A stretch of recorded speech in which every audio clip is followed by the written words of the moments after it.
Alô? Oi. Ok, pode começar. Ok.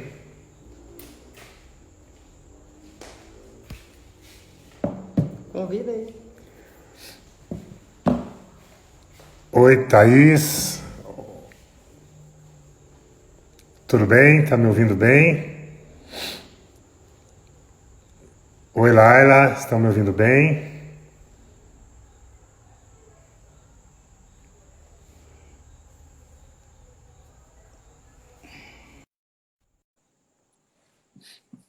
Boa tarde a todos. Podemos começar? Podemos começar, professora Laila? Podemos começar, professora Thaís? Olá! Tudo bem com vocês? Ai, não vai dar pra colocar filtro, eu acho. Ficou bom. Bom, boa tarde a todos, boa tarde a todas. Uma satisfação nós estarmos aqui para começarmos essa discussão nesta tarde de feriado, neste 11 de junho, através deste canal da Unicentral. Então, eu agradeço muito a professora Thais, a professora Laila, por estarem conosco aqui hoje à tarde, para nós debatermos alguns assuntos do direito que são de interesse de todos, que estão sendo gerados por esta pandemia, que infelizmente está nos assolando há 3 meses já, fazendo com que nós fiquemos cada vez mais recolhidos. Nossas aulas, que eram presenciais, passaram a ser virtuais. Enfim, nós estamos aí vivendo novos dias, novos momentos, né? Então, eu gostaria muito de agradecer a Laila, agradecer a Thaís, que aceitaram o convite de estarem aqui debatendo conosco nesta tarde. E eu já iniciaria com vocês. Vou fazer, então, a primeira pergunta para a Thaís, que está aí no visor, depois para a Laila. Quais são, vou perguntar assim, se esta pandemia está trazendo muitos reflexos para os contratos de todas as naturezas, e se esses reflexos podem ser considerados positivos ou negativos. Com você, Thaís. Bom, boa tarde ou boa noite aí, dependendo da localidade, né, dos nossos seguidores. Eu quero agradecer inicialmente à Unicentral, em nome da Laila, em nome do nosso escritório, em nome do Dr. Fayad, a quem a gente muito admira, a quem é uma grande representação, tanto enquanto pessoa, enquanto ser humano, enquanto professor e advogado. Para a gente é uma grande honra poder dividir esse momento aqui com vocês e agradecemos pela confiança. Bom, no meu ponto de vista, eu acho que é muito abrangente poder dizer que a pandemia ou os reflexos da pandemia, eles são positivos ou negativos. Eu acho que, de maneira geral, em hipótese alguma, a gente pode considerar como positivo algo que esteja ali atrelado a essa pandemia, né? Eu acho que nada é positivo em relação à pandemia, a não ser se a gente for parar para pensar no ponto de vista de empresas que possam lucrar com vendas, materiais ou questões nesse sentido. Pensando na individualidade de cada um, pode até ser que uma pessoa ou outra venha a se beneficiar de alguma maneira, mas sob o ponto de vista da coletividade, eu não acredito que uma doença, que algo que é uma pandemia, algo que está sendo comparado a uma terceira guerra mundial, algo que a nível mundial é alarmante, está impactando o comércio, a saúde física, psicológica da sociedade, e a gente está tendo que se readequar, seja no judiciário, no comércio, nas faculdades, nas escolas. Eu, particularmente, enquanto profissional, enquanto pessoa, não consigo ver nada de positivo, né? Mas é claro que a minha opinião ela não pode excluir o ponto de vista, o posicionamento de outras situações. Eu acredito que a gente está conseguindo. É, a tecnologia está nos salvando aí de muitas situações ou problemas que poderiam existir ou serem muito maiores caso não estivéssemos, por exemplo, essa ferramenta do celular, da internet, as videoconferências. Mas aí eu já parto para o ponto de vista da inacessibilidade que algumas pessoas que não podem ter acesso a um celular, a uma internet, a um computador, né, não acabam sendo ali alcançadas por essas soluções. Acho que a Eu Laila... faria a mesma consideração com a professora Laila, se ela pudesse se manifestar, e eu faria, então, apenas um aditivo à Laila em cima daquilo que você falou, Thaís. Estão falando e escrevendo que esta situação está nos impulsionando para a modernidade tecnológica, na questão da docência, na questão do judiciário e até na questão das elaborações de contratos, onde a questão das relações virtuais estariam assumindo os lugares das relações pessoais. O que você acha, Laila? Boa tarde. Então, boa noite a todos, né? Uma honra estar aqui com você, Fayad, com os queridos colegas que estiverem nos assistindo. Em razão justamente da pandemia, nós tivemos um grande avanço, especialmente com relação aos contratos eletrônicos, né? Algo que num primeiro momento não tinha uma urgência com relação à forma de regulamentação, a própria Lei Geral de Proteção de Dados, agora ela ganhou contornos mais urgentes, especialmente em razão da pandemia.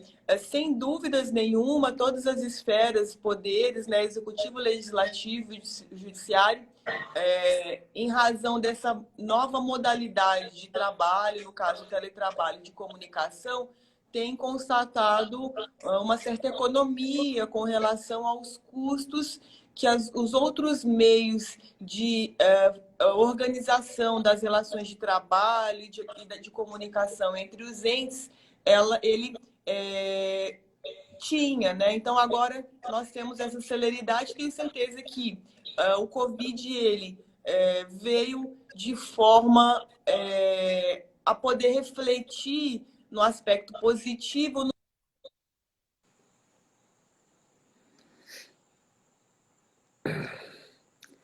Travou o celular de vocês. Vai interferir nas relações individuais, né? Não, tá funcionando. Pode continuar. É isso. Está liberado. Tá. Então eu vou fazer uma... Travou aqui. Então eu já posso passar por uma outra pergunta que eu vou fazer para você, Thaís. Tá. A questão das relações do trabalho tem sido muito afetadas durante essa pandemia. A gente está vendo aí que os índices não estão nada bons de desemprego, fechamento de empresas, crise, etc.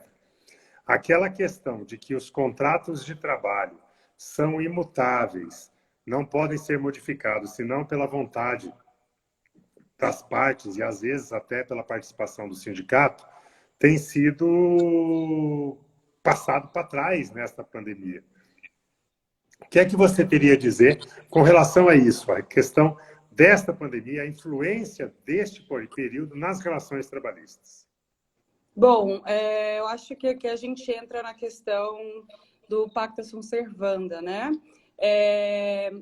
Eu estava lendo, inclusive hoje, antes da gente começar aqui, e vi que no início, quando foi de fato declarada a pandemia pela OMS, que o secretário disse que algumas pessoas estavam comparando a pandemia à Terceira Guerra Mundial, a uma guerra mundial, e outras comparando a pandemia ao apocalipse. E aqui eu não estou julgando se ele foi exagerado ou não, mas eu, perto de um secretário da OMS, pensando sob o ponto de vista técnico, não sou ninguém. Então, acho que nós nunca vivemos, nas últimas décadas, nada parecido como o que nós estamos vivendo hoje. E é claro que os nossos princípios trabalhistas e os princípios constitucionais, pelo menos sob o ponto de vista brasileiro, eles devem estar ali recortados a partir de 88. Porque se a gente pega a Constituição anterior a 88, né, a Constituição anterior, você tem as medidas de força maior que elas autorizavam, por exemplo, reduções de salário, como hoje, em tese, não seriam possíveis se nós analisarmos exclusivamente os princípios trabalhistas de maneira generalizada. Esse é, inclusive, um ponto de vista da Wólia Bonfim, que é uma grande doutrinadora do direito do trabalho, do pensamento trabalhista, porque é muito difícil a gente dizer o que é certo ou é errado quando toda a doutrina que a gente tem, ela é baseada em realidades que não é próxima ao que nós estamos vivenciando hoje. Então, talvez, após a pandemia, ou a partir dessa experiência que nós estamos tendo nos dias atuais, a gente possa ter novos princípios ou novos regramentos que estejam ali surgindo em razão da necessidade. Porque é claro que o trabalhador continua, talvez agora mais ainda, sendo a parte mais vulnerável na relação trabalhista. Mas a comparação que eu ando vendo, os estudos que eu ando lendo e pesquisando, e que eu, de certa forma, concordo, que é como se nós estivéssemos trocando uma proteção por outra. É como se nós estivéssemos trocando a proteção, garantindo, obviamente, o salário mínimo, pelo menos, mas a proteção da não redução do salário pela proteção da garantia do emprego logo mais, né? Pela proteção da garantia da estrutura da empresa que gera esse emprego, né, nos próximos meses ou nos próximos anos, já que a gente lida com uma pandemia que a gente não sabe até que ponto vai chegar ou até que tempo vai chegar.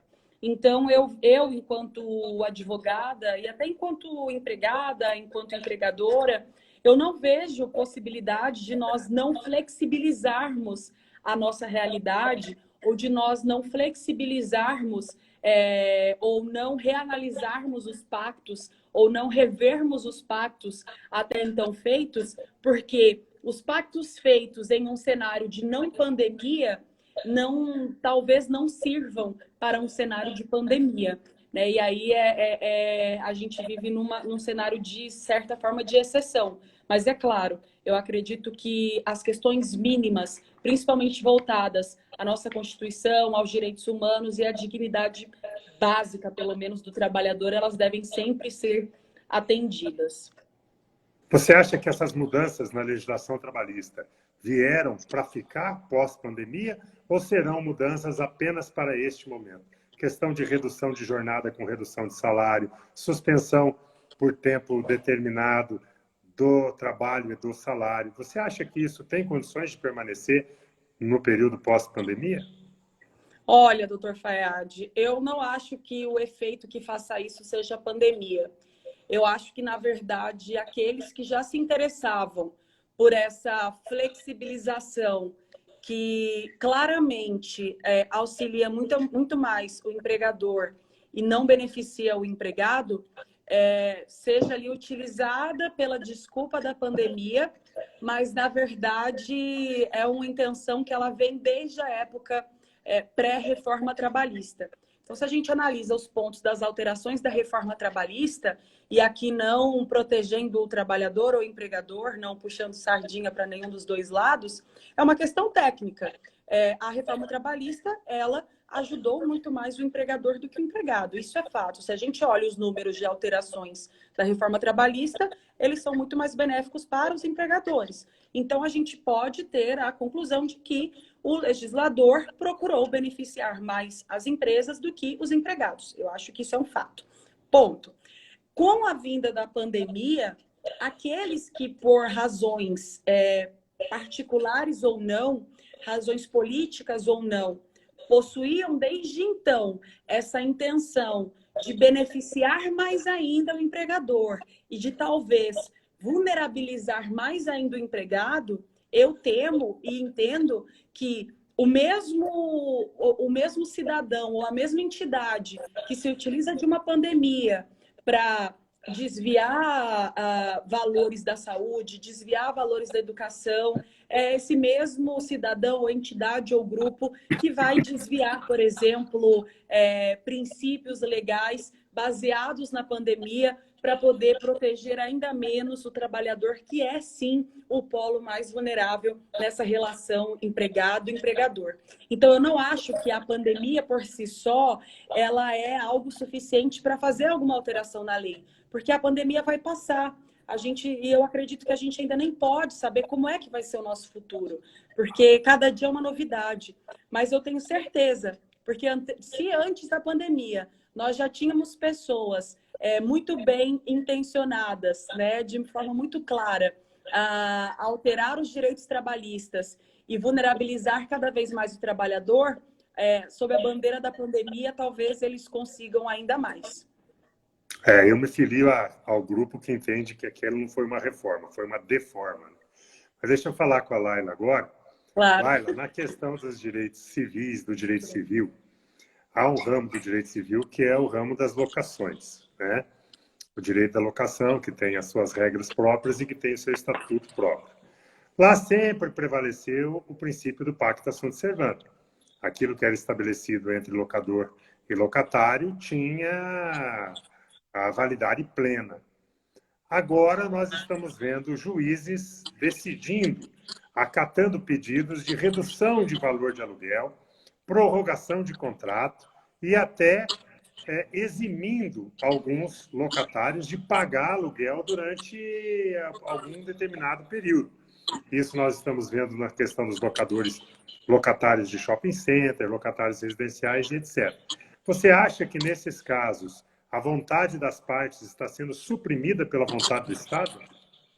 Então, num primeiro momento, Fayad, nós temos que compreender que a lei de locações, né, ela é uma lei que não trouxe nenhuma previsão expressa com relação à revisão contratual ou resolução contratual oriunda das situações que são reflexos da pandemia, né? Então, como, por exemplo, o desemprego, as questões do fechamento, ela não foi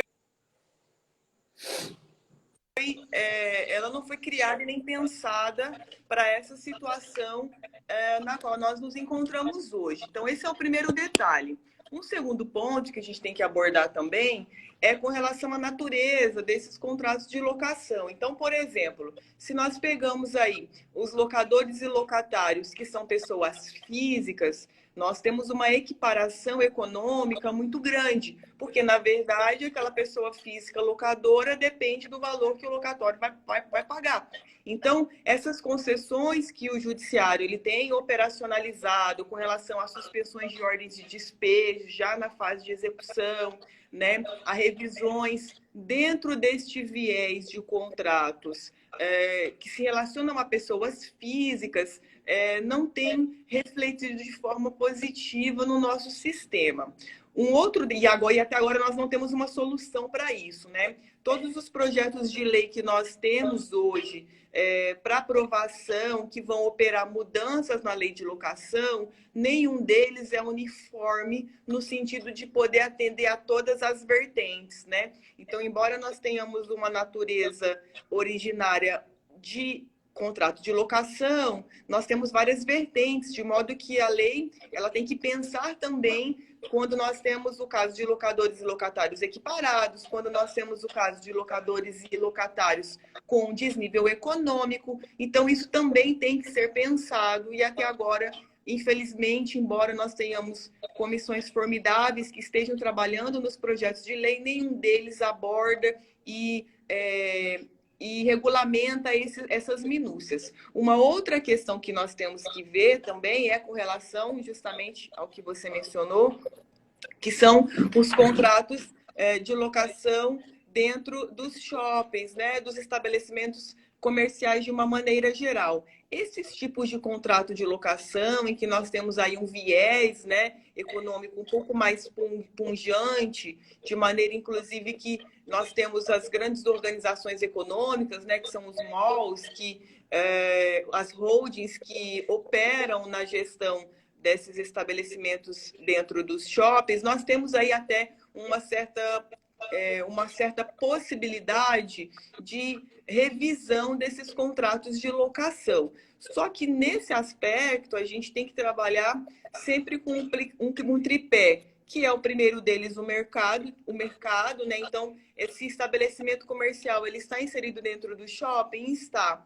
Tá, mas ele é de produtos alimentícios? Bom, se ele for, ele já está em um desnível com relação a um estabelecimento no shopping que trabalhe só com academia de musculação, por exemplo. Então, até dentro destes contratos, nós temos esses detalhes e essas peculiaridades. Então, nesse aspecto, a atividade jurisdicional ela é importantíssima, porque ela vai aquilatar, no caso concreto, com relação a esses contratos, se o tripé mercado, aspecto subjetivo, nesse caso, a capacidade do locator, do locador, me desculpe, já com relação ao reflexo social que o Covid causou e também, é claro, os aspectos objetivos que estão relacionados à base do negócio jurídico que é explorado ali dentro dessa loja do shopping. Então, partindo desse tripé, é que o magistrado ele vai ali ver a possibilidade de revisão dessas cláusulas contratuais. Agora, como você bem disse, com relação a esses tipos de contrato, a atividade jurisdicional ela até pode cometer um ou outro equívoco no sentido de suprimir a autonomia das partes, porque justamente o contrato de locação, a lei de locação, ela não foi pensada para essas anormalidades. Mas com esses contratos, essas revisões, em que nós temos aí pessoas jurídicas de um lado e de outro, né? Locadores e locatários dentro dos shoppings, a maior parte dos locatários são pessoas jurídicas, nós temos ainda uma possibilidade de que algum equívoco judicial ele possa ser revertido em sede de tribunal, por exemplo. Agora, quando nós trabalhamos com os contratos de locação das pessoas físicas, isso é muito complexo, porque é ali o ganha-pão do locador e também do locatário. Então, nós temos aí um viés que é muito mais complexo. Então, eu acredito que o Poder Judiciário, nesse caso, ele tem sim que interferir na autonomia das partes, até porque quando os contratos eles foram celebrados, não havia esse tipo de previsão, né? O caso fortuito, a teoria da imprevisão, ela não foi pensada, nunca foi aplicada de forma real no nosso ordenamento jurídico como é agora, de modo que as cláusulas contratuais, quando foram criadas e redigidas, elas não foram pensadas para essas anormalidades. Mas o que nós temos constatado, Fayad, na verdade, muitas decisões judiciais equivocadas, né? Então, o juiz ele dá uma decisão judicial para te despejar, mas ele esquece que você é uma pessoa física também, que há um equilíbrio econômico ali entre locador e locatário. Então, são situações as quais ainda nós não temos um consenso jurídico, tá? Nem mesmo do STJ, temos algumas decisões divergentes com relação ao próprio STJ, e que, através desses projetos de lei, pelo que tem se observado, não vão trazer também nenhuma uniformidade. Tá? Então, eu penso que quanto mais essas alterações elas tentarem trabalhar com uma forma de previsão generalizada e abstrata, mais problemas nós vamos ter com relação à judicialização disso, justamente porque os contratos de locação elas possuem a mesma natureza, porém são vários tipos de vertente em que eles se desdobram.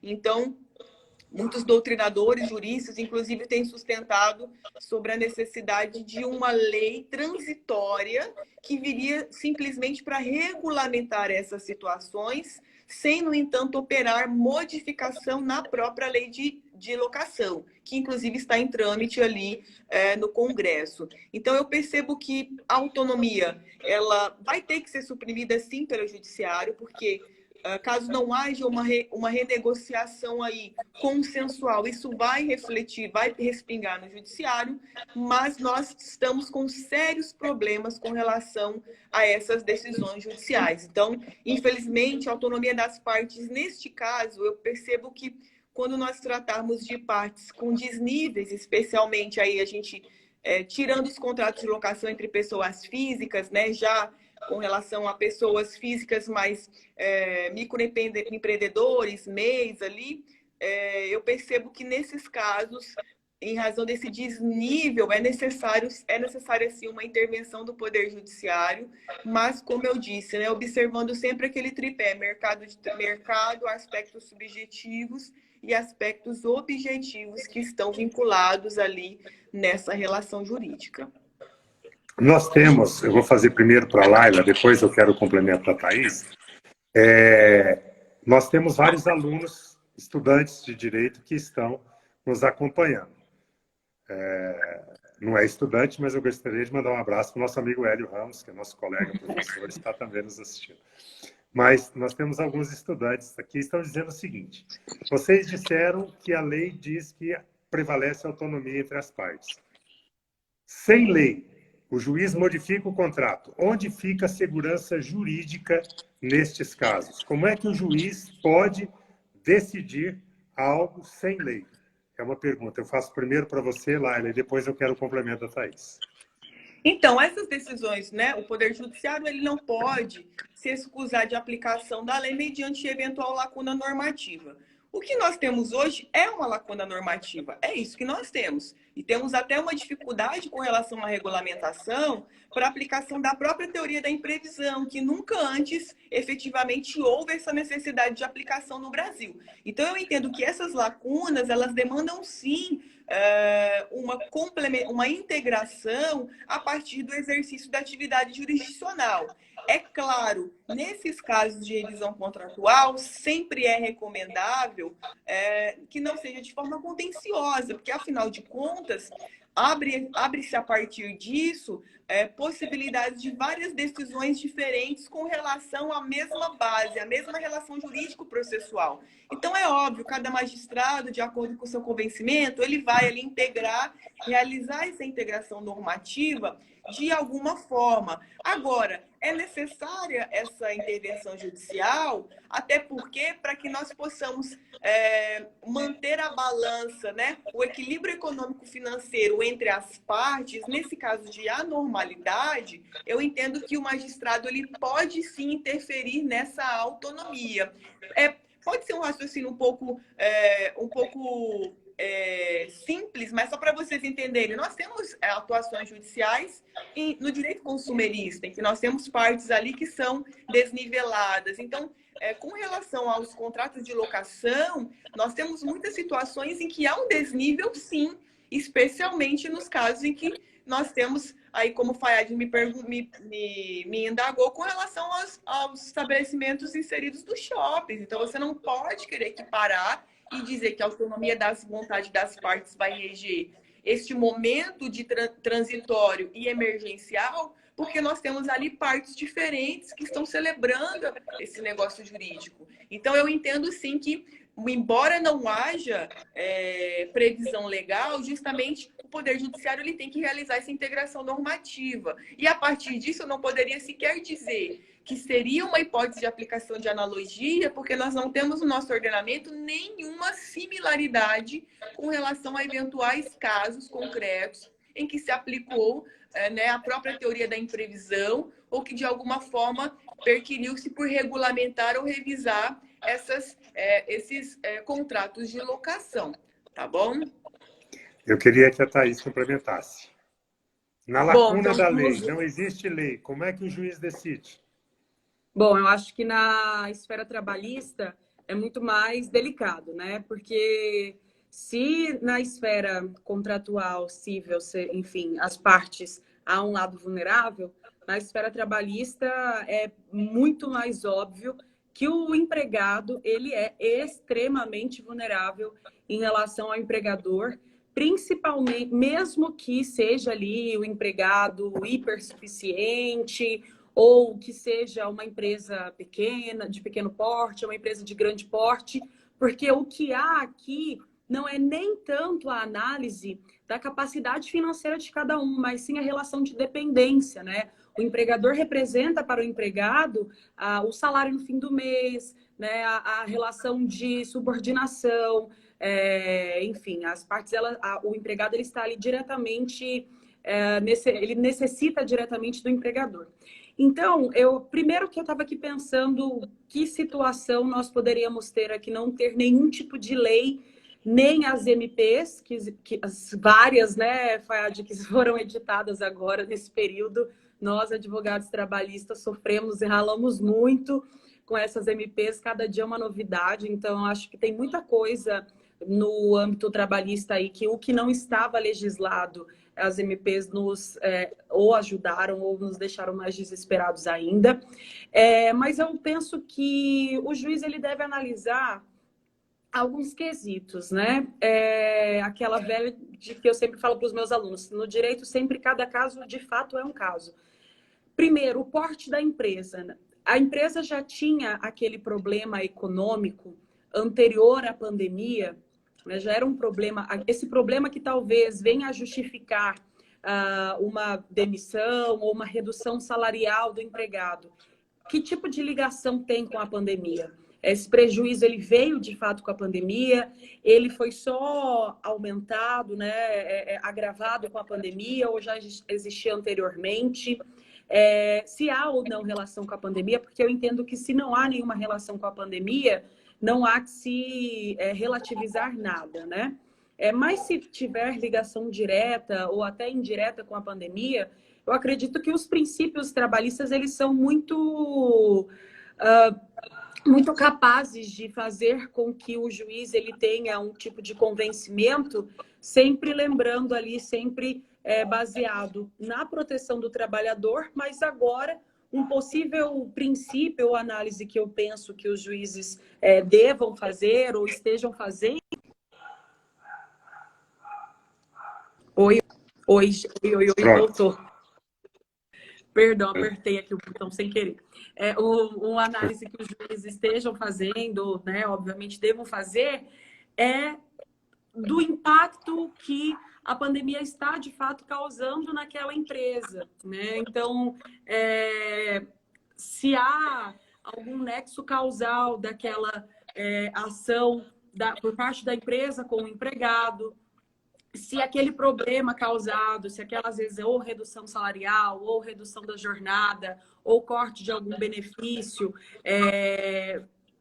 o empregador poderia se esforçar um pouco mais, né? Ou às vezes pode ser uma empresa pequena, ou pode ser um grupo econômico. Eu acho que pensar isso na seara trabalhista é um pouco mais complexo, porque o trabalhador ele sempre vai ser vulnerável. E as empresas, a gente tem N tipo de empresas, e agora pensando na pandemia, cada ramo foi afetado de uma forma completamente diferente da outra. Enquanto algumas empresas, às vezes, até aumentaram mais ainda a sua demanda, né, os seus lucros, outras estão aí há meses sem nenhum tipo de renda.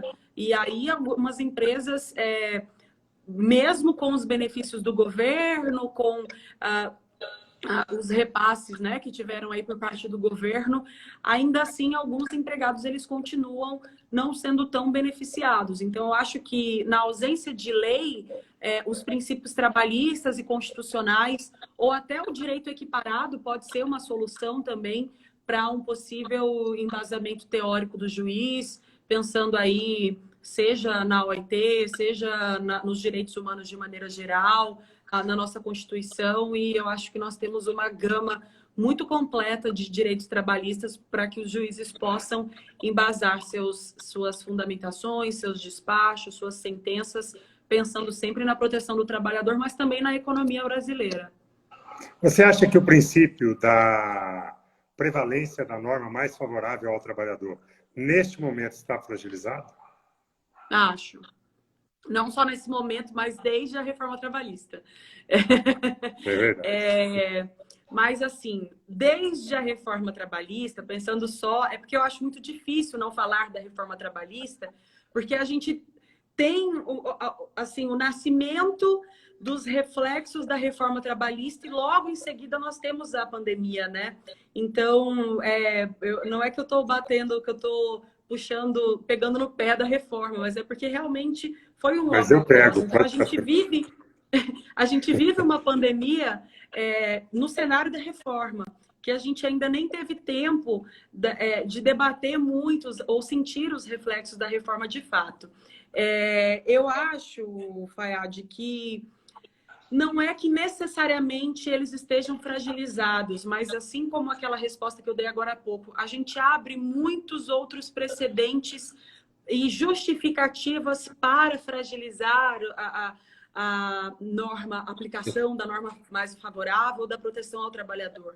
É como se agora, numa onda brasileira que vai muito além do judiciário, que vem fragilizando cada vez mais e atacando cada vez mais aqueles que já são fragilizados, as pessoas que me parecem, quando encontram justificativas para isso, elas ficam um pouco mais municiadas, né? Então, eu entendo que, até certo ponto, a gente não tem outra saída que não seja flexibilizar alguns direitos, princípios, leis, em razão da pandemia. Mas eu entendo que existem, sim, alguns exageros e algumas fragilidades que não tem muito como fiscalizar agora ou analisar agora, porque é um furacão de ocorrências, né? Estamos num cenário pós-reforma que não deu tempo da gente ainda consolidar nada. Não sei se tem algum aluno meu aqui, eu vi Diogo agora há pouco, quando eu dava aula sobre reforma trabalhista, eu falava, a gente ainda está num cenário obscuro, né? Não dá para saber como isso vai se consolidar, não dá para saber o que vai virar disso daqui. Porque uma coisa é o que o legislador coloca, outra coisa são os julgados, né? São os costumes, é a aplicação, é a comparação do que foi legislado com a aplicação dos princípios constitucionais ou dos princípios trabalhistas, das súmulas que foram anuladas ou não. Então, eu entendo que não só estão fragilizados, mas que há uma onda brasileira, para além da lógica judiciária, em que muitas pessoas com maldade, com interesses para além de questões técnicas ou de saídas para a pandemia, que se utilizam de desculpas ou de justificativas para afundar ainda mais a realidade do povo que é mais vulnerável, né, no Brasil. Eu vou perguntar para a Laila agora. Laila, você acha que a pandemia também gerou reflexos nos contratos agrícolas para o agronegócio? A Unicentral, a sede dela é Campo Verde. Campo Verde é uma região fortemente agrícola e há muita dúvida com relação a isso. Os contratos do agronegócio também foram afetados com a pandemia, no seu modo de ver? Então, de uma maneira geral, depende do negócio, depende da vertente. Então, por exemplo, aí, não sei se Campo Verde tem, mas sei que no interior do estado tem, nós temos aí o setor, né, da cana-de-açúcar. Esse, por exemplo, foi um setor dentro do agronegócio que foi completamente atingido. Por quê? Porque o álcool, de uma maneira geral, ele é um tipo de combustível que não comporta armazenamento por muito tempo. Então, a gente tem lá as indústrias de álcool queimando e fazendo essa cana se tornar combustível. E eles não têm uma capacidade de armazenamento ao longo tempo. Nós tivemos redução do consumo do álcool, né, justamente porque nós não temos veículos em circulação. Então, esse, por exemplo, foi um setor que foi gravemente atingido. Agora, por outro lado, setor de grãos, setor de carnes, não foram tão atingidos assim, porque a nossa moeda de comercialização é o dólar. E como o dólar ele está valorizado, de certo modo isso reflete em ainda que não muito estável, mas em um certo equilíbrio ainda por conta do fato de que a nossa importação, exportação, me perdoe, ela é feita em moeda americana. Então, por isso ainda temos esse equilíbrio. Agora, com relação a esses contratos, como, por exemplo, contrato de parcerias, vai depender do caso, porque no contrato de parceria o que a gente tem as partes elas são equiparadas, porque na parceria nós temos, né, de um lado uma parte com uma incumbência e de outro lado a outra parte. Ambas vão suportar os prejuízos e ambas vão suportar os lucros. Então, esse é um tipo de contrato que, de repente, não vai caber uma revisão. Agora, por outro lado, nos contratos de arrendamento, nós temos ali previsão no Estatuto da Terra de, inclusive, uma possibilidade de extinção desse contrato, né? Em razão da força maior, tá? Mas o que se recomenda é que se chegue a um consenso com relação a esse arrendamento. E aí, mais uma vez, eu digo, nós temos que analisar qual é a vertente sobre a qual o arrendamento recai. Então, se é uma exploração de grãos, não dá para o agricultor chegar e falar, vamos extinguir esse arrendamento aqui, porque não tem viabilidade, não tem plausibilidade. Inclusive, o PIB, salvo engano, do agronegócio, Nesse ano, ele vai manter o mesmo patamar. Se brincar, até um patamar um pouco maior. Então, por exemplo, neste caso, não caberia uma revisão contratual. Agora, com relação aos financiamentos, né, as contratações de crédito nos contratos agrários, né, o contratante ele vai ter que demonstrar uma dificuldade na comercialização ou uma eventual frustração de safra. Então, essas duas hipóteses sempre, né, ainda que não fosse por conta da pandemia, elas autorizam a revisão desse contrato, antecipação, suspensão da cobrança de juros, ali suspensão da cobrança das parcelas.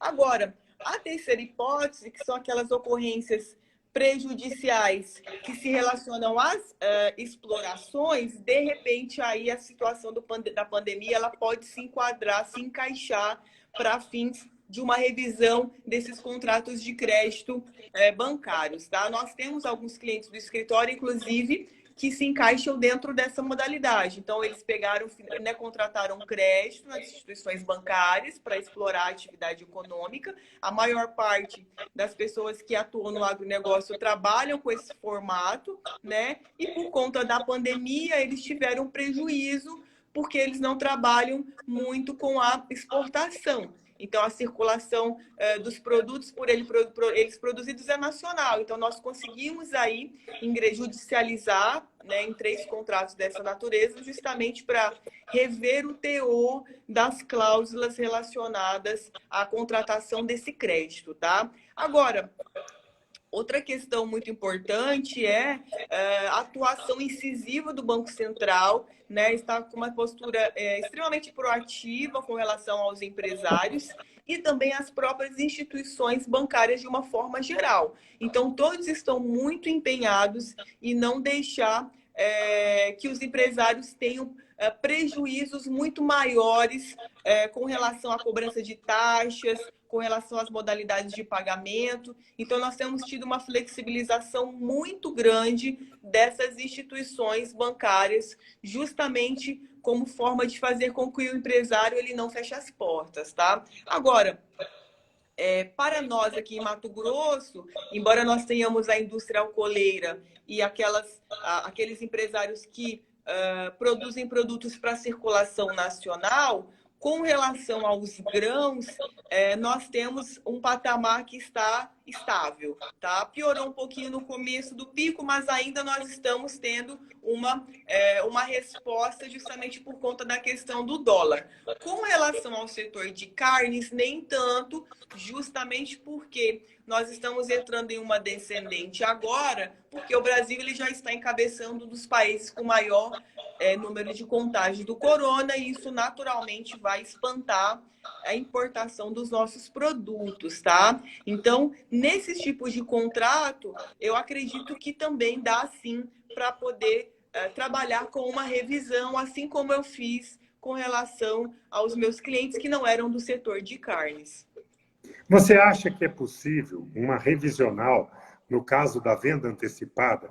Muitos agricultores fazem a venda antecipada e receberam pelo seu produto antecipadamente num valor quando a cotação do dólar era 3,50. Hoje estão entregando os produtos com o dólar a R$6 e terão que comprar insumos com o dólar a R$6. Você acha que neste caso, mesmo tendo sido um contrato privado, pacta sunt servanda, a vontade das partes respeitada, é possível uma revisão por conta do preço do produto? Então, vai depender de cada caso concreto, porque qual é o insumo que você adquire? Realmente esse insumo, ele é aquilatado em dólar? Porque muitas vezes não é. Então, vai ter que haver uma interferência judicial, especialmente porque nesses casos os contratos eles têm valores muito vultuosos.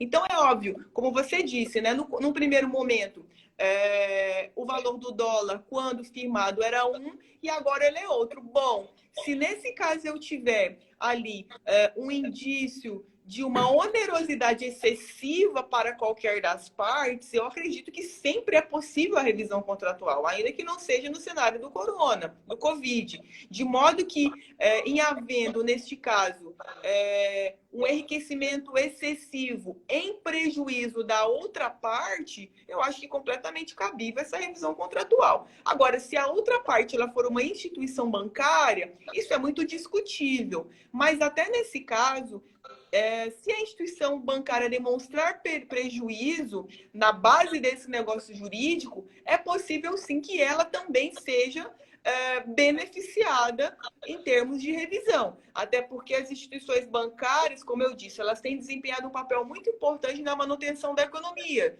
Então, uma instituição bancária, por exemplo, com você, ela está operando no prejuízo. Em contrapartida, outros, assim como ela também tem operado no prejuízo, no sentido de poder tentar manter a base do negócio dos outros empresários. Então, é possível, sim, que nós tenhamos uma revisão com a perspectiva da instituição bancária, mas na prática a gente sabe que não é muito comum, mas eu vi algumas ações em São Paulo, de algumas instituições particulares, uma do Banco Itaú e uma do Banco Santander, justamente se contrapondo a empresários em que houve essa quebra da base ali e por conta de um fato superveniente. Agora, se lá atrás, na celebração desse negócio, houvesse a previsão expressa de que eventual valoração do dólar seria suportado pela parte, aí tudo bem. Aí nós teríamos uma previsão contratual, mas não é esse o caso, né, em que nós nos encontramos agora. Então, isso, sem dúvidas, é um fato superveniente, imprevisível, então, e que vai abrir margem, sim, para a intervenção contratual, para a revisão contratual. Thaís, passar para você. O governo quer reeditar o contrato verde e amarelo.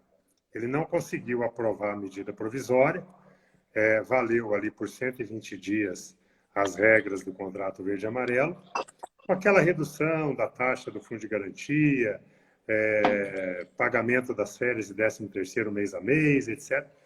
Você acha que cabe, durante este período de pandemia, uma discussão para a reedição do contrato verde e amarelo de trabalho? Olha, eu particularmente eu fui contra o contrato verde e amarelo. Eu acho que, mais uma vez, né, é aquela mesma lógica de uma onda que vence uma perspectiva de flexibilização que, na verdade, é uma precarização.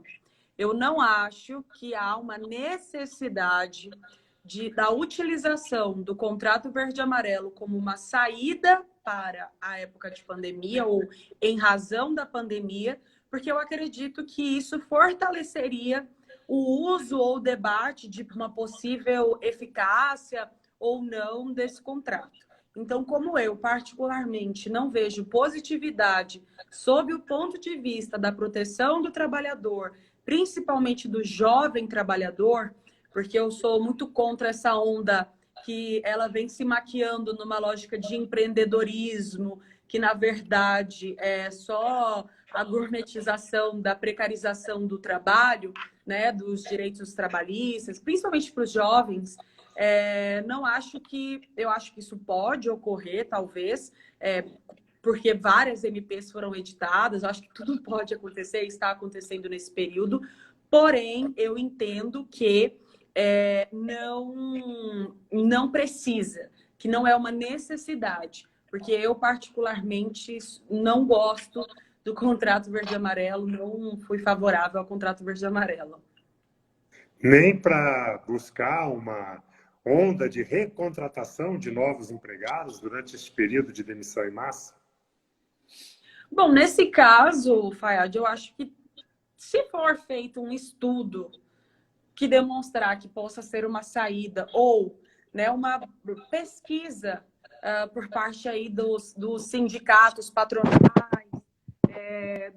do FEComércio, das fundações, das representações que representem aí os empregadores, né, as empresas, se eles demonstrando que com o contrato verde e amarelo eles poderão ou terão capacidade de contratar mais pessoas, E tudo bem, com certeza, é claro. Agora, nesse período, é isso, né? Todo tipo de flexibilização que vai ajudar tanto as empresas quanto as pessoas que estão desempregadas, ótimo. Né? O meu receio é só que aqueles que já possuem o seu emprego, que já possuem um direito adquirido, um direito garantido, venham a perder direitos, né?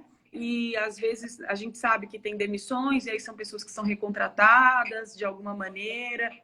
Então, se for para contratar pessoas que hoje estão desempregadas, nesse período, qualquer tipo de saída, eu acho que preservando os direitos mais básicos, os direitos principais, acho que pode ser sim uma saída.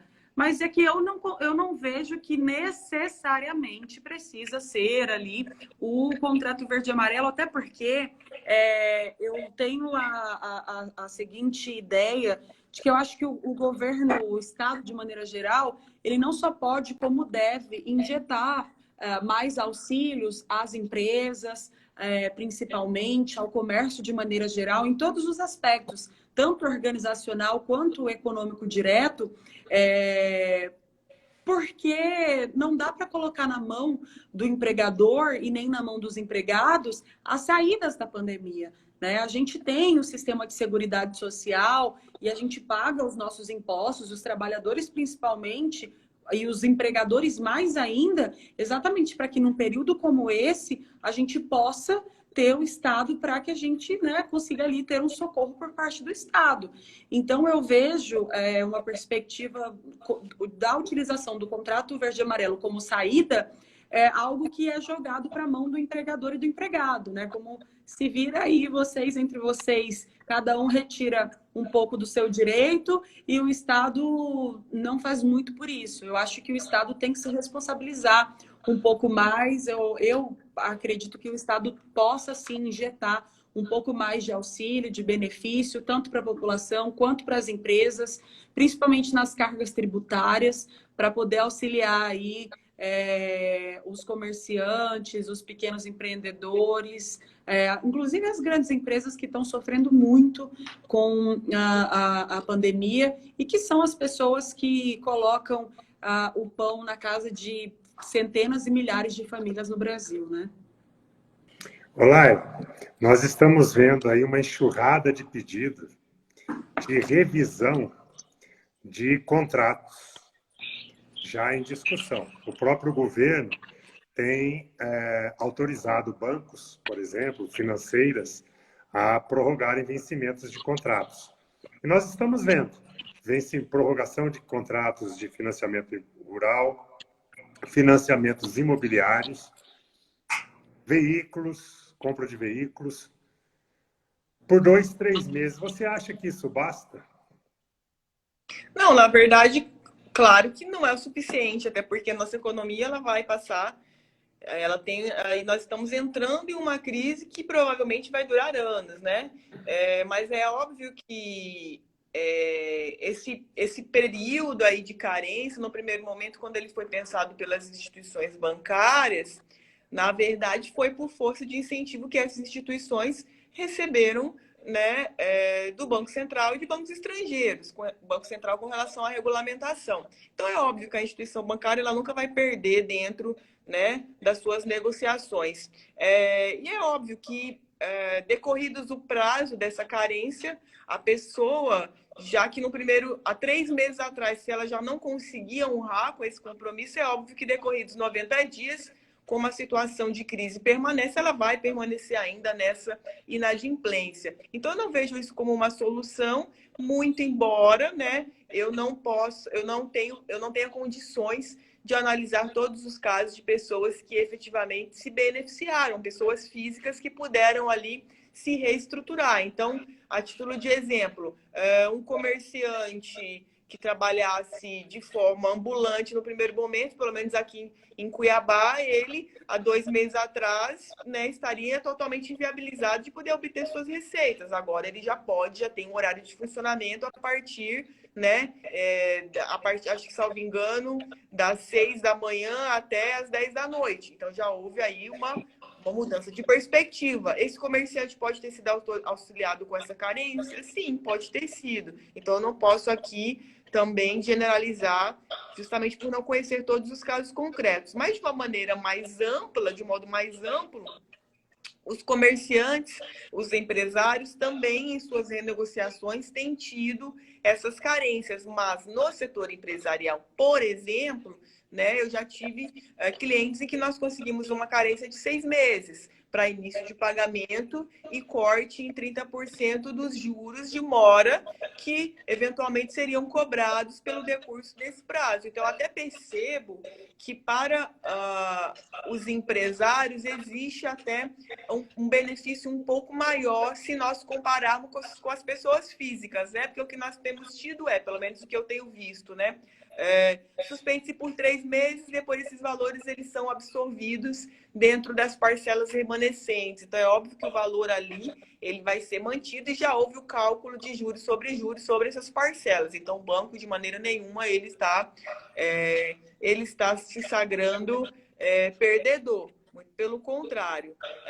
Então, eu, no meu ponto de vista, pela atuação do escritório, esses prazos de carência para empresários têm refletido bons frutos, sim. Especialmente aqueles que trabalham na comercialização de produtos alimentícios e afins. Agora, empresários, por exemplo, com relação que vendem produtos de departamento, roupas, acessórios, o shopping vai abrir, mas ele não vai vender, porque a circulação não é tão grande quanto era antes da época da pandemia.